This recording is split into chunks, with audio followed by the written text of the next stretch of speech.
परम पूज्य गुरुदेव परम वंदनीय माता जी के सानिध्य में श्रद्धेय द्वारा रचित योग गीता के भाग 2 के अध्याय 11 का आज हम अध्ययन कर रहे हैं। इसमें श्रद्धेय हमें बताते हैं, हर श्वास में संपादित दिव्य कर्म ही है यज्ञ। यज्ञाग्नि ही ब्रह्माग्नि। भगवान श्री कृष्ण यज्ञ की अग्नि को भौतिक अग्नि नहीं मानते, अपितु वह ब्रह्माग्नि है, ब्रह्म की ओर ले जाने वाली ऊर्जा है, ऐसा कहते हैं। यज्ञ पुरोहित के रूप में अंत में विराजमान वह दिव्य शक्ति है जिसमें आहुति दी जाती है। जिस प्रकार वेदों की भाषा रूपकों की भाषा है, ठीक उसी प्रकार गीता रूपी उपनिषद की भाषा भी उसी प्रकार की है। भगवान के शब्दों में अग्नि आत्म संयम रूप भी हो सकती है अथवा आत्मार्पण रूपी यज्ञ की अग्निशिखा भी। यज्ञ का यह विस्तृत विवरण ही यज्ञ की एक ऐसी विशाल और व्यापक व्याख्या तक हमें ले जाता है, जिसमें स्पष्ट रूप से घोषणा की गई है कि यज्ञ की क्रिया, यज्ञ की अग्नि, यज्ञ की हवि, यज्ञ का होता, यज्ञ का भोक्ता, यज्ञ का ध्येय, यज्ञ का उद्देश्य, सभी कुछ वह ब्रह्म ही है। 24वें श्लोक का भावार्थ है। इस श्लोक के माध्यम से हमें जो ज्ञान मिलता है, उसी से युक्त होने पर मुक्त पुरुष यज्ञ कर्म कर पाता है। सोहम सर्वम खिलविदम ब्रह्म सच्चिदानंदोहम। ब्रह्म एवं पुरुषः जैसे वेदांत के महावाक्यों द्वारा इसी ज्ञान की घोषणा ऋषिगण करते रहे हैं। यह ज्ञान समग्र एकत्व का ज्ञान है। जिस विश्व शक्ति में हम निज के कर्मों की आहुति दी जाती है, वह स्वयं भगवान है। आहुति की उत्सर्ग की हुई शक्ति भी भगवान है। जिस वस्तु की आहुति दी जाती है, वह भी भगवान का ही रूप होता है। होता भी वास्तव में मनुष्य के अंदर के स्वयं के भगवान ही हैं। क्रिया, कर्म, यज्ञ सभी गतिशील भगवत सत्ता का ही रूप है। जिस साधक को लोक सेवी को यह ज्ञान होता है, उसके लिए कर्म कभी बंधन का कारण नहीं बन सकते। उसका कोई कर्म अपना व्यक्तिगत या अहम युक्त नहीं हुआ करता। परम सत्ता से संचालित इस जगत में जीव का कर्म करने का लक्ष्य यही होना चाहिए।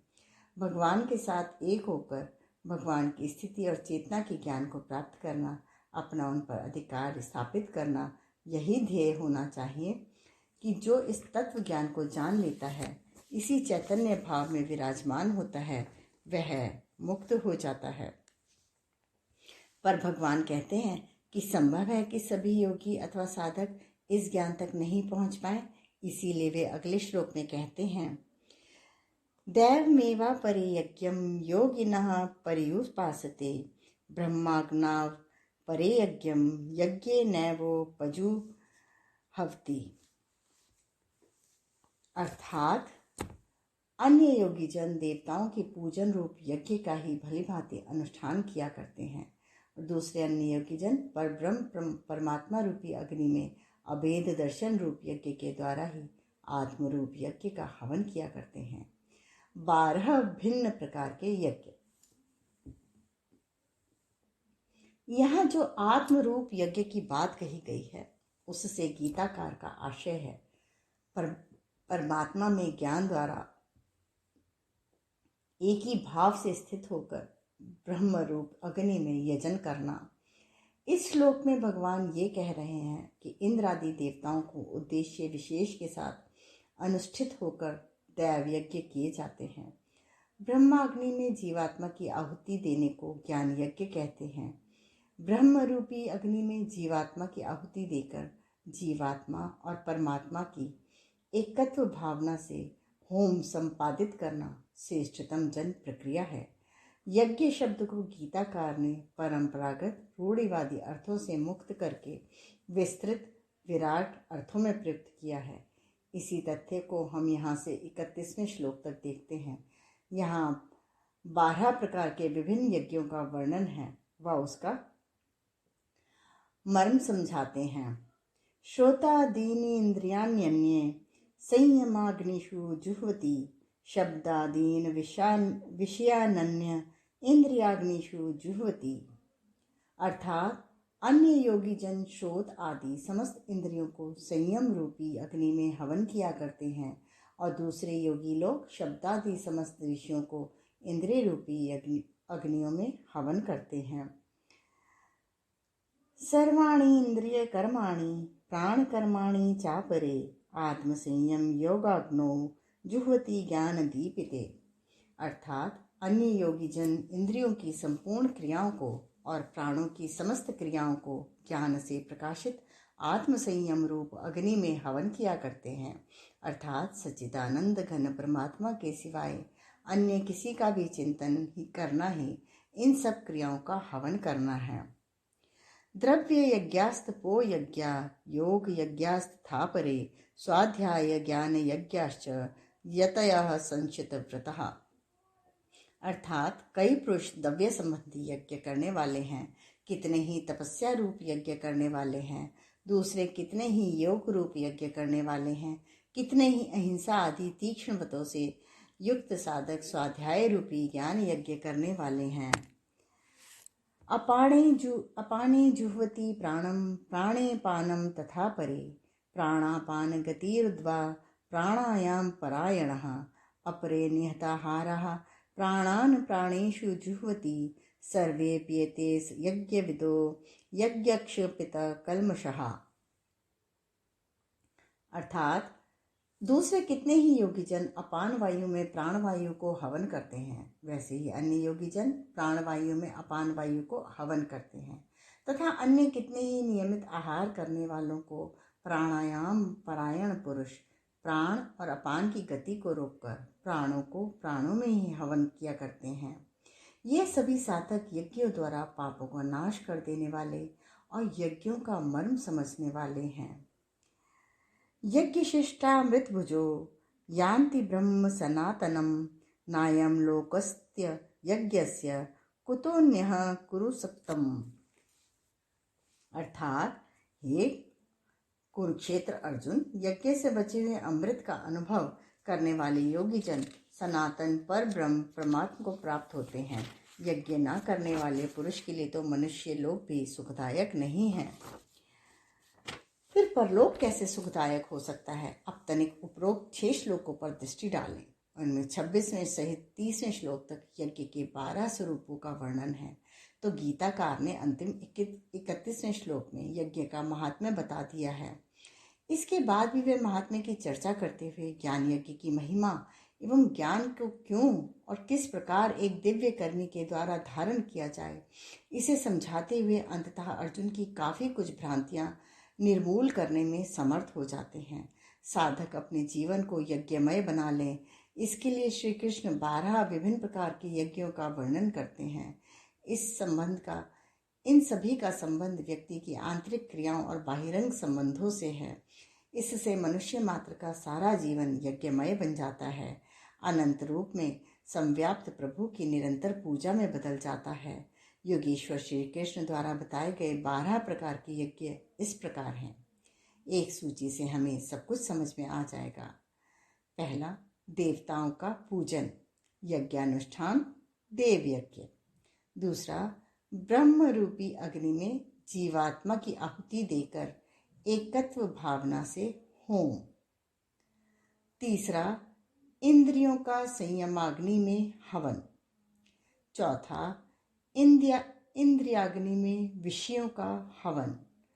पांचवा, समस्त इंद्रिय कर्मों प्राण कर्मों का ज्ञान दीप्त आत्म संयम योग रूपी अग्नि में हवन।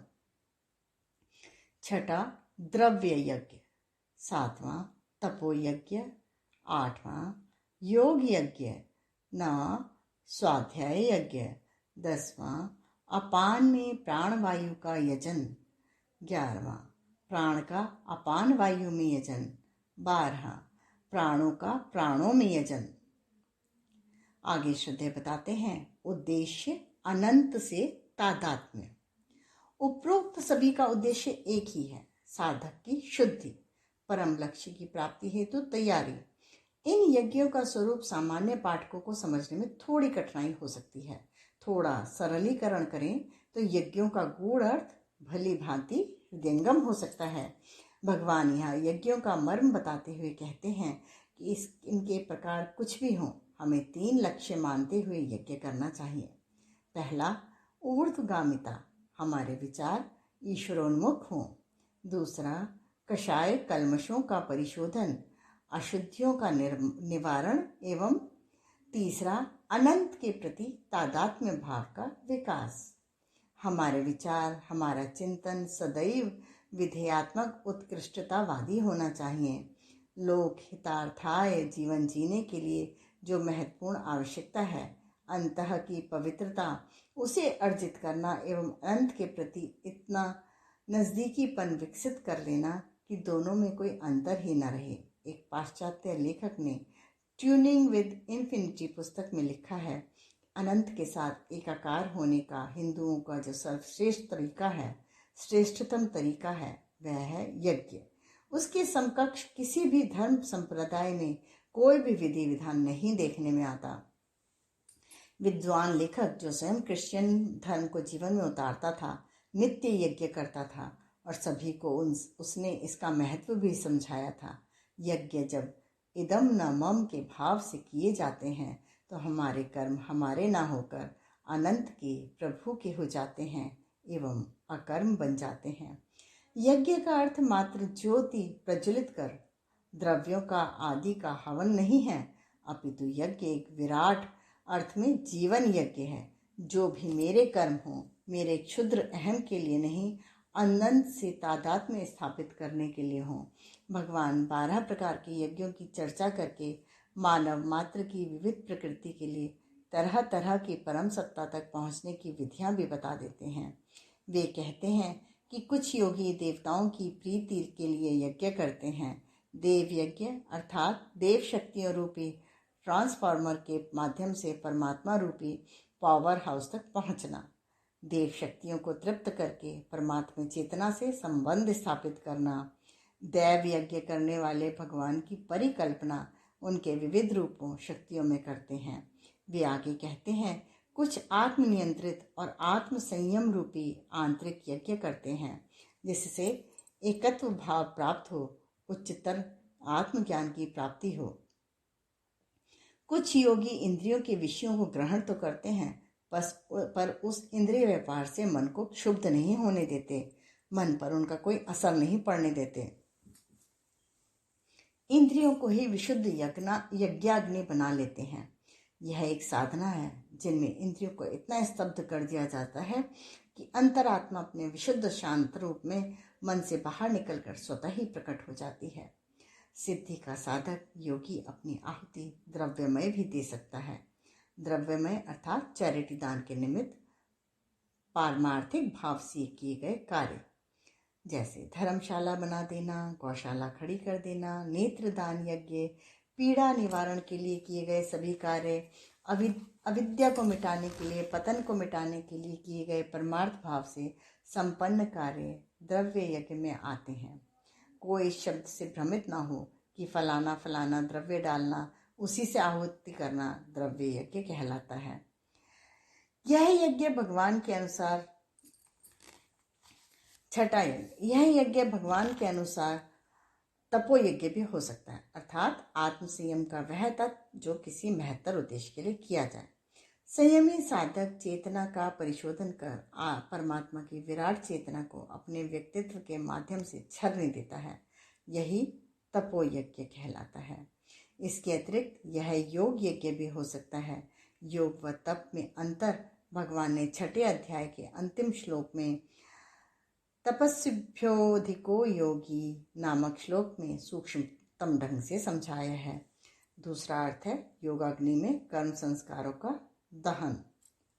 श्रेष्ठ योगी साधक न केवल अपने कर्मों को, स्वयं को भी योगाग्नि में भस्म कर ब्रह्मलोक की प्राप्ति करते हैं। शबरी ने भगवान राम से मिलन और ज्ञान की प्राप्ति के बाद अपने आप को योगाग्नि से युक्त कर परम चेतना से तादात्म्य स्थापित कर लिया था। भगवान शिव की पत्नी दक्ष पुत्री सती का योगाग्नि में भस्म होना तो विख्यात है ही।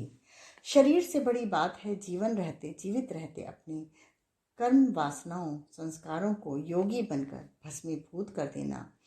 योग का पहला काम है व्यक्ति को अंतर्मुखी कर देना, इंद्रियों को मन की ओर मोड़ना, संयम की अग्नि में हवन करना।